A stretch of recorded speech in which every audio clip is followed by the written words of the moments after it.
Avant la crise de 2008, personne ne soupçonnait Bernard Madoff, homme d'affaires très respecté à Wall Street, d'avoir mis en place une chaîne de Ponzi. Et pourtant, c'est l'arnaque du siècle. Le plus gros système de Ponzi jamais mis en place. Près de 65 milliards de dollars disparaissent.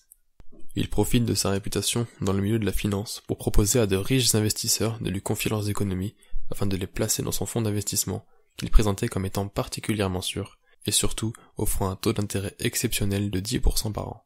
En réalité, pas un centime de l'argent de ses clients n'était investi mais placé sur un compte en banque appartenant à Madoff. Ainsi, lorsqu'un investisseur souhaite récupérer son argent et ses intérêts, Madoff pioche sur le compte pour lui verser. Cependant, étant donné que les intérêts promis ne sont pas créés, Madoff utilise l'argent des nouveaux investisseurs pour payer ceux qui sortent du fonds d'investissement.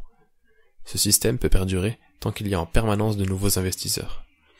En 2008, à cause de la crise financière et du chaos général ainsi engendré, tous les plus gros investisseurs de la planète paniquent et veulent retirer leur argent. Madoff n'a évidemment pas assez d'argent pour rembourser tout le monde, et le système s'effondre. Cependant, dû au désordre général causé par la crise, il n'est toujours pas soupçonné. Il en parlera plus tard à sa famille et son fils préviendra le FBI. Madoff sera arrêté et condamné à 150 ans de prison, la peine maximale aux États-Unis.